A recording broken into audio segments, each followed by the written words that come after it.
Assalamualaikum warahmatullahi wabarakatuh. Om Swastiastu, Namo Buddhaya, salam kebajikan untuk kita semua. Selamat pagi, perkenalkan kami dari kelompok 3.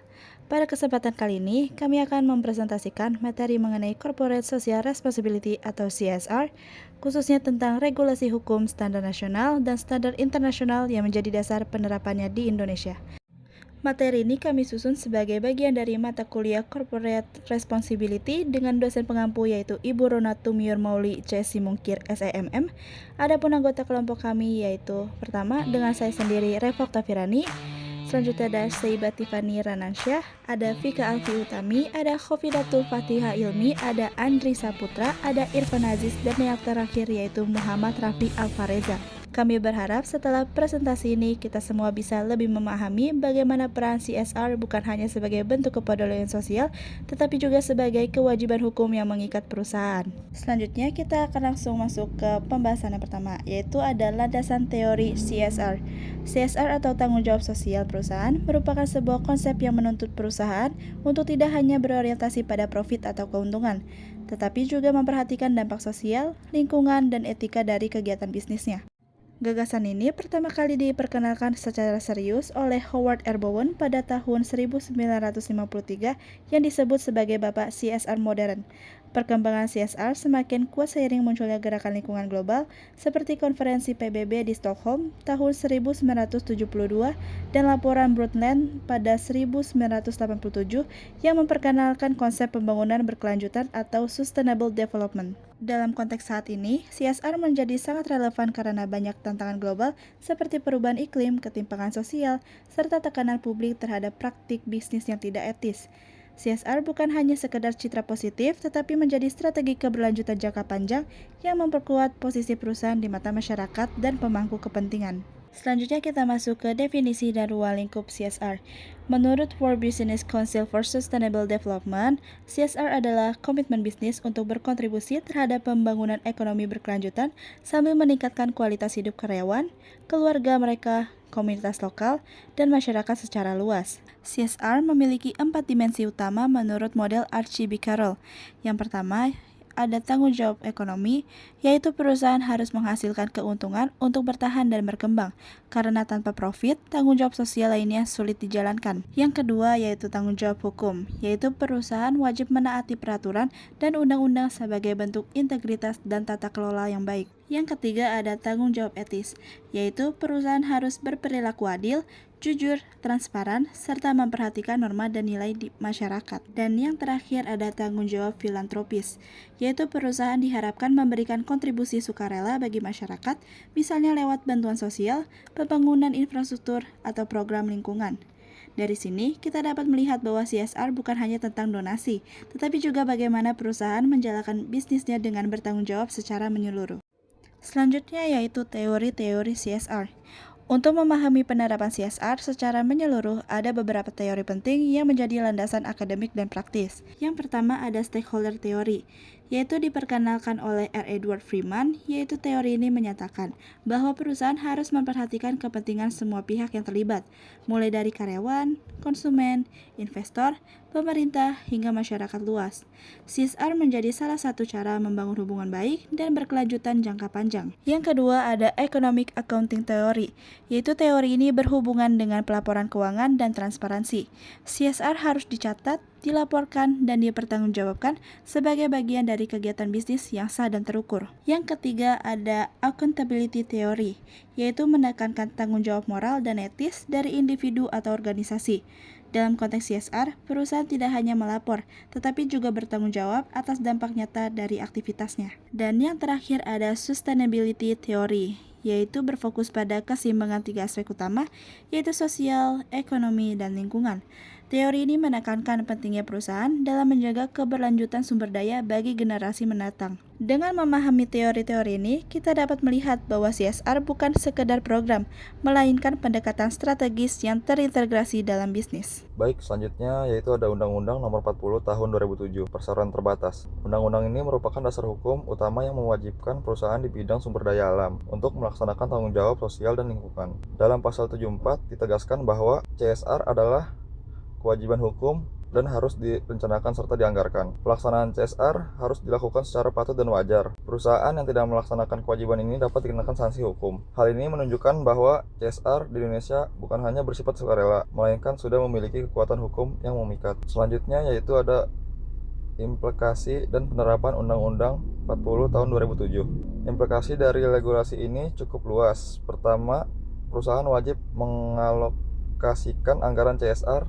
umumnya sekitar 1-5% dari laba bersih, tergantung skala usaha. Kedua, perusahaan harus melaporkan pelaksanaannya kepada pemegang saham atau pihak regulator. Ketiga, program CSR harus selaras dengan strategi bisnis agar memberi dampak nyata bagi masyarakat. Contohnya, PT Vale Indonesia melakukan rehabilitas lahan pasca tambang.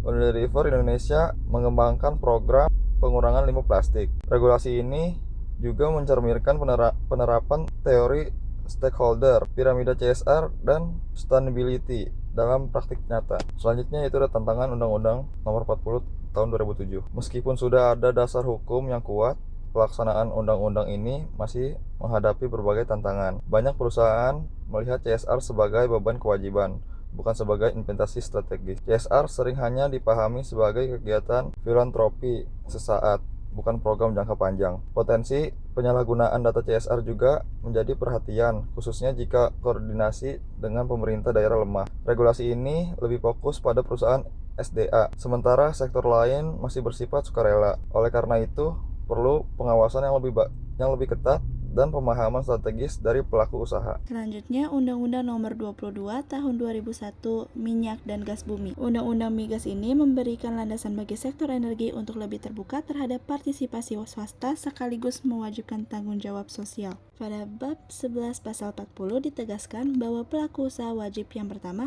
menjaga lingkungan hidup, yang kedua melaksanakan kewajiban pasca operasi, yang ketiga memberikan manfaat bagi masyarakat lokal. Artinya perusahaan migas tidak hanya mencari keuntungan dari eksploitasi sumber daya, tetapi juga berkontribusi terhadap kesejahteraan masyarakat. Selanjutnya ada implikasi Undang-Undang Nomor 22 Tahun 2001, yaitu penerapan undang-undang ini terlihat jelas pada proses perizinan dan operasional. Perusahaan seperti Pertamina, Chevron, atau Total Energies wajib melakukan analisis mengenai dampak lingkungan atau AMDAL sebelum memulai proyek. Harus ada survei sosial dan konsultasi publik dengan masyarakat sekitar. Pemerintah melakukan pengawasan melalui SKK Migas dan peraturan turunan lainnya. Selain mendorong investasi asing, regulasi ini juga menjadi mekanisme kontrol agar eksplorasi migas tidak merusak lingkungan atau merugikan masyarakat. Selanjutnya yaitu tantangan dalam Undang-Undang Nomor 22 Tahun 2001.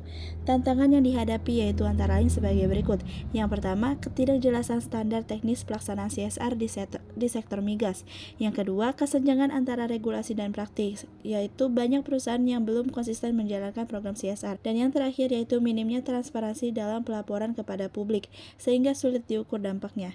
Hal ini menunjukkan bahwa meskipun regulasi kuat, penerapannya perlu sistem pelaporan dan pengawasan yang lebih ketat. Selanjutnya yaitu Undang-Undang Nomor 25 Tahun 2007, penanaman modal. Undang-Undang penanaman modal menekankan bahwa investor, baik lokal maupun asing, wajib menerapkan prinsip tata kelola perusahaan yang baik dan melaksanakan CSR sebagai bagian dari aktivitas investasi. Dalam pasal 15 dan 17 disebutkan kewajiban investor untuk melaksanakan tanggung jawab sosial perusahaan, menghormati budaya lokal, mematuhi ketentuan perundang-undangan. Dengan demikian, CSR menjadi bagian dari proses investasi, bukan sekedar tambahan kegiatan. Selanjutnya, implikasi dan tantangan Undang-Undang Nomor 25 Tahun 2007. Implikasinya cukup besar bagi iklim investasi Indonesia. Investor diwajibkan melakukan AMDAL sebelum proyek berjalan. Pemerintah melakukan audit dan pelaporan CSR melalui BKPM. CSR dijadikan salah satu indikator penilaian kinerja investasi. Namun, tantangan utama antara lain kurangnya aturan teknis, koordinasi pemerintah pusat dan daerah yang belum optimal, serta minimnya transparansi pelaporan dari investor asing. Selanjutnya, Permen BUMN Nomor 5 MBU 2007. Peraturan ini dikeluarkan untuk memperkuat good corporate governance di BUMN setelah krisis 1997 sampai 1998. Program CSR BUMN mencakup dua hal utama. Yang pertama, program kemitraan usaha kecil. Yang kedua, program bina lingkungan. Dana program ini berasal dari sebagian laba BUMN. Fokusnya adalah membantu masyarakat lewat pendidikan, kesehatan, pelestarian alam, dan bantuan sosial. Selanjutnya yaitu ada implikasi dan tantangan permen BUMN. Secara praktis, peraturan ini mendorong BUMN untuk lebih transparan dan profesional. Contohnya PT Pertamina melakukan program pengurangan emisi karbon, sementara PT Bank Mandiri meningkatkan rating kredit dengan penerapan GCG dan CSR. Tantangan utama terletak pada keterbatasan kapasitas manajemen, ketimpangan akses masyarakat terhadap program CSR, evaluasi dan penentuan yang masih perlu diperkuat. Selanjutnya, regulasi nasional dan standar internasional. Setelah membahas berbagai regulasi CSR di Indonesia, kita masuk ke bagian penting lainnya, yaitu hubungan antara regulasi nasional dan standar internasional. Regulasi nasional seperti Undang-Undang Nomor 40 Tahun 2007, Undang-Undang Nomor 22 Tahun 2001, Undang-Undang Nomor 25 Tahun 2007, dan Permen BUMN Nomor 5 MBU 2007 memberikan dasar hukum pelaksanaan CSR. Artinya perusahaan memiliki kewajiban yang jelas dalam melaksanakan tanggung jawab sosial dan lingkungan. Namun, agar program CSR lebih terarah, transparan, dan kredibel secara global, banyak perusahaan juga mengacu pada standar internasional seperti ISO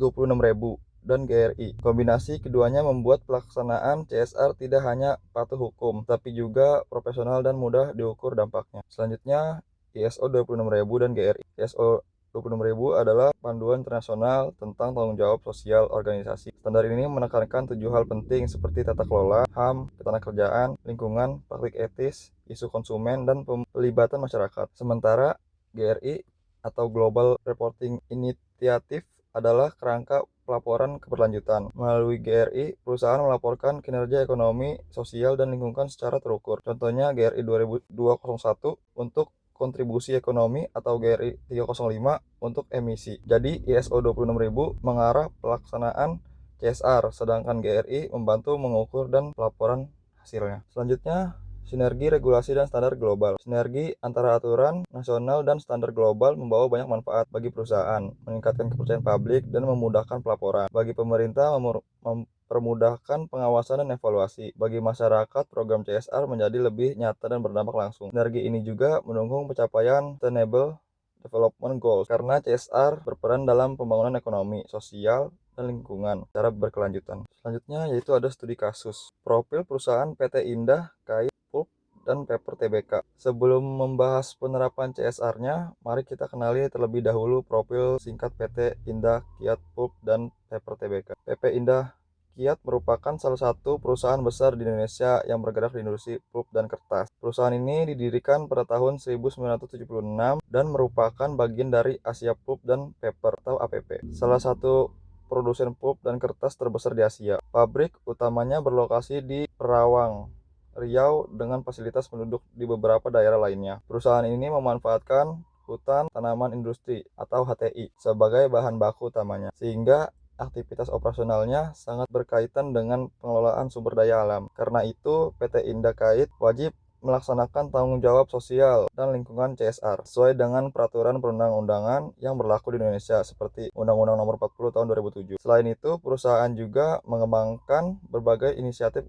keberlanjutan untuk menjaga keseimbangan antara aktivitas bisnis dan keterlalian lingkungan. Fokus CSR PT Indah Kiat meliputi yang pertama, lingkungan, reboisasi, pengurangan emisi, dan pengelolaan limbah. Yang kedua, pendidikan, pemberian beasiswa dan dukungan sekolah hijau. Yang ketiga, kesehatan, program penyuluhan dan peningkatan fasilitas kesehatan. Yang keempat, pemberdayaan masyarakat, pelatihan wirausaha, dan dukungan koperasi desa. PT Indah Kiat menjadi salah satu contoh perusahaan nasional yang berhasil membangunkan regulasi nasional dengan standar internasional. Dalam pelaksanaan CSR-nya, program-programnya tidak hanya memenuhi kewajiban hukum, tapi juga memberikan manfaat nyata bagi masyarakat sekitar dan lingkungan. Selanjutnya itu ada ISO 26000 dan GRI di PT Indah Kiat. Di slide ini kita masuk pada contoh penerapan standar internasional dalam CSR, yaitu oleh PT Indah Kiat Pulp dan Paper Tbk. Perusahaan ini tidak hanya memenuhi kewajiban hukum CSR dari pemerintah, tapi juga mengadopsi standar ISO 26000 dan GRI untuk memperkuat akuntabilitas dan transparansi. Melalui ISO 26000,